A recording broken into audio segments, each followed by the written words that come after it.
Angry over naughty foreigners, Bali police ask consul generals to tell tourists to be good guests. And more on the relationship between Indonesian authorities and foreigners here, when dozens of foreign nationals pretend to be investors but look for work in Bali.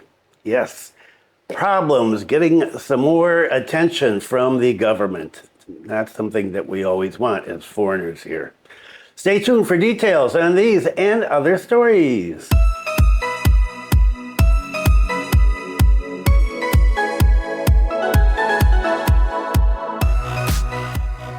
I'm Siang. Welcome to the latest news from Bali in Indonesia. This is February 22nd, 2025, and my name is Bruce. And what is the weather like today? It is steamy. Steamy. It is 30.4 degrees Celsius. Humidity is 75%. Wind speed is 14.4 kilometers per hour, but I'm sweating. And it's hazy as well. And we had some rain last night. Not a huge amount of rain, but we did have rain. So all those dry days in a row, well, we got some rain, but nothing extreme. So let's hope it stays that way. And I hope the weather is good wherever you are. And there is so much to talk about today. I could do a 2-hour video easily, but we're going to stick to the 15 to 20 minutes on the timeline.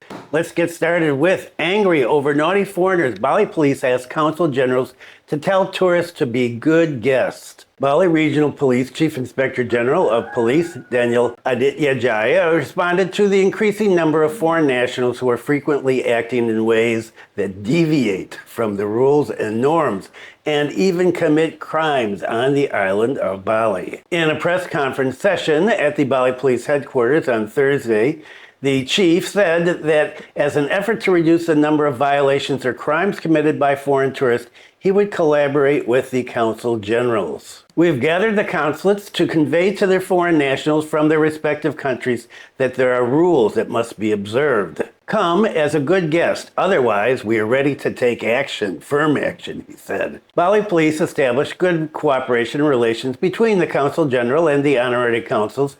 One of the points discussed is the quality tourism program. The Bali police chief is paying special attention to the high number of violations of the law, both criminal acts and traffic violations, committed by local and foreign tourists in Bali. Realizing Bali tourism that is safe, comfortable, well-spending, and oriented towards improving the welfare of the Balinese people as a favorite international tourist destination, Bali Island is a showcase for Indonesian tourism. In 2025, Bali tourism again received international recognition in the Traveler's Choice Awards Best of the Best, released by TripAdvisor. Bali was ranked second out of 25 best tourist destinations in the world. Oh, some positive press for once. Bali province has consistently experienced growth or an increase in the number of tourist visits, both local and foreign. According to data collected from the Denpasar Immigration Office, during 2024, the number of foreign tourists coming to Bali was 6,496,539. This number has increased by 24.78% from 2023. Of the various cases that have occurred, there were several prominent cases that caught the public's attention involving foreign nationals during 2024. The Bali police chief provided input to the consulate to ensure the success of quality tourism in Bali, including by conducting regular and continuous monitoring and supervision regarding the presence of its citizens in the province of Bali. I'm not sure how they would do that. Take Americans, for example. I don't know how many there actually are on the island, but we're spread out all over. We've got some up here in Buleleng. There's a lot down in the tourist areas in Ubud and Canggu and all over. How is Joe going to keep up with all of those people? It seems like a lot. Providing information and briefings to its citizens regarding the laws, do's and don'ts, and Balinese customs that must be respected and implemented when carrying out activities in the province of Bali.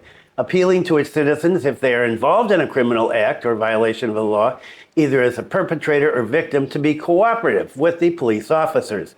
Immediately carry out communication and coordination with the Bali police and its ranks if there are problems affecting its citizens. That's what consul generals are supposed to do.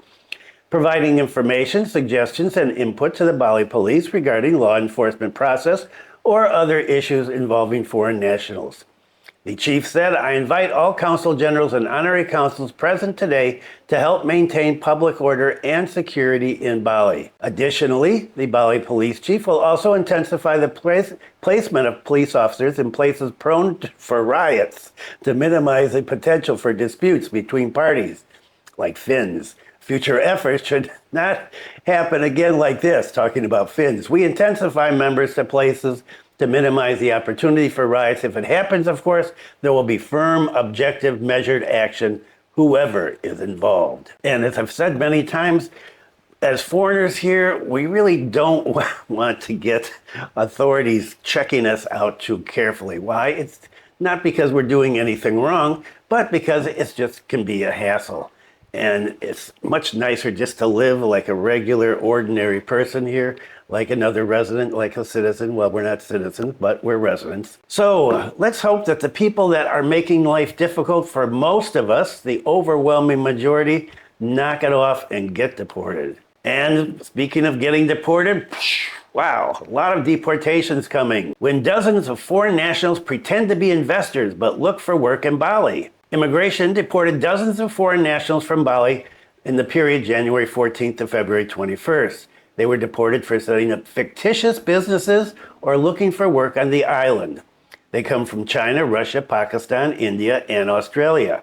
To smooth things out, various methods are used to avoid being detected by immigration and not pay immigration bureaucracy fees. Here are the facts about dozens of foreign nationals who were deported because they pretended to be investors but worked illegally. Working in 267 troubled PMA. The dozen of foreign nationals working illegally in 267 problematic foreign investment, PMA, in Bali. This was revealed by the Acting Director General of Immigration. There are 267 foreign companies, he said, that were inspected from January 14th to February 21st. These companies should no longer be operating because their business license, the NIB, were revoked. Pak Safar said the total number of foreigners who violated immigration permits, 360. As many as 63 of them have been repatriated to their country. Pak Safar explained that the NIB revocation of 267 problematic PMAs was because the minimum investment requirement of 10 billion rupiah was not met. In fact, 43 of them were known to be actually fictitious PMAs. Out of those 43 fictitious ones, 48 foreigners were involved, and they have all been deported, he said. Hundreds of foreign nationals are still in the deportation process. A total of 111 people are in this process to be deported, while 186 others are currently in the process of being examined. These foreigners that are being deported or being examined is because they're being sponsored by 86 problematic PMAs. What is the modus operandi of illegal foreign investors? Yildiz said that many illegal PMAs have been entrenched in Bali for years. These foreign PMAs usually do not have an official office, and if there's an office, it's usually temporary. Even then, the identity of foreign investors and their whereabouts are often unknown. Then there are also illegal PMAs known to have capital of less than 10 billion rupiahs. In fact, there are also foreign investors who claim to invest in Bali, but their companies do not actually exist. In Bali, he said, there are many that are trying to be investors. However, when we checked the field, the company did not exist. And even if it did, well, it just wasn't invested. It just didn't have enough capital in it. Yildiz gave an example of a PMA that established a restaurant in Bali. After checking the restaurant, there was one there, but the investment was less than 10 billion rupiah. He said people are coming in here under the guise of investment, but actually looking for work in Bali. He said the types of business that are involved in this, often in the culinary sector. That's most often targeted for fake PMAs. He said there are those who become chefs in restaurants. Most of them work in restaurants or are consultants. These are the people that are here illegally. And there's so many stories on this, and this is just one section. This is about Bali. But North Maluku is also involved in this. And so what is this that's going on right now? To ensure that every foreigner complies with applicable immigration regulations, Operation Wira Waspada will be carried out continuously throughout Indonesia, especially in those areas with high foreign activity. Wira Waspada is the new spirit raised by Directorate General of Immigration in enforcing immigration law. The term comes from the words Wira and Waspada in Sanskrit. Meaning is brave, strong, or nationalistic, and always ready to defend the country, but also remain alert, careful and vigilant and prioritize safety and professionalism in carrying out tasks.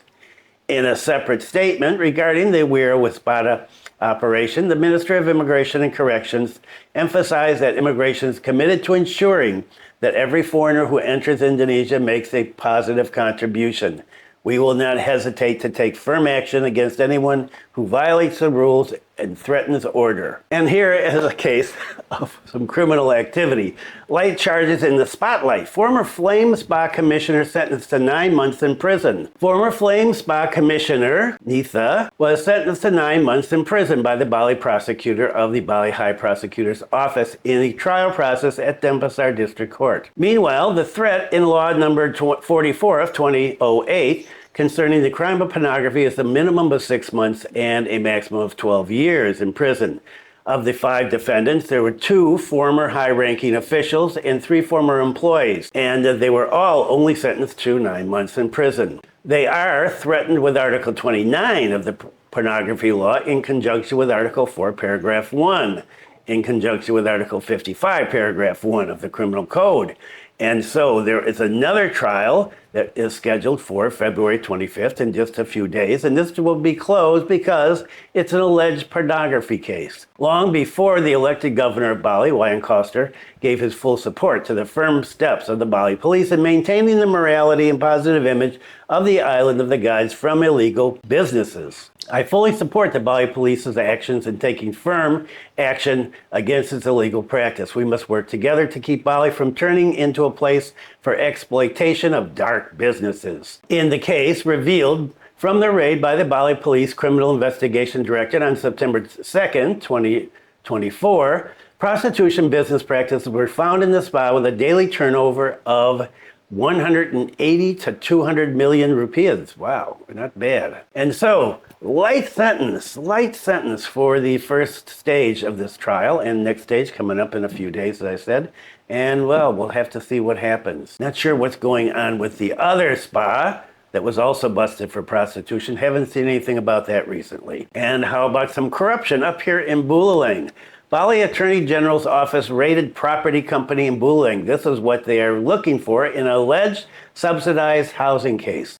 The Bali High Prosecutor's Office investigation team searched the property company in Buleleng. The Bali High Prosecutor's Office is said to be opening an investigation into alleged corruption in the distribution of subsidized housing in North Bali. So this corruption took place in the alleged distribution of subsidized housing in 2022. One of the property companies located in Penglatan village in Buleleng district is suspected of collusion in the distribution of subsidized houses. The company is known to have several projects in Buleleng, among them in Kubutambahan, Penglatan, and Banyuning. In total, there are hundreds of housing units distributed. Ideally, subsidized housing is distributed to low-income communities, known as MBR.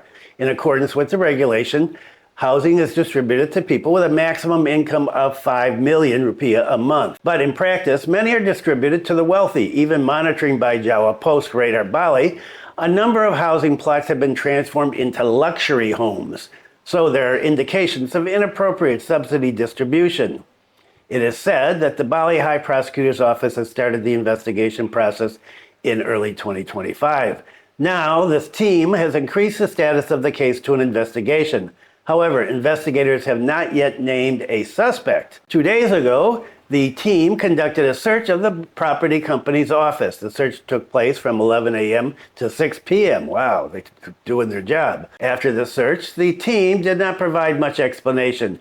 They only said that the confiscated documents in the form of certificates and other documents were related to the distribution of subsidized home loans. According to the information that's currently available, the investigation team will also conduct an examination of the company's directors and staff. And they'll be starting this on Monday. And right now, the prosecutor's team is still waiting for the results of the calculation of state losses from the Bali Financial and Development Supervisor Supervisory Agency, BPKP. He said the process is ongoing. If there's new information, for example, if there's another subsidy, we will definitely investigate it as part of the investigation. Okay, and that is it for today. Well, I've got about 6 other stories I haven't even gotten to. I've got my oldest grandson on the way here. Just got a message from his mother that they're on their way here, and so got to wrap all this stuff and get ready. He's a wild little guy, Mad Max.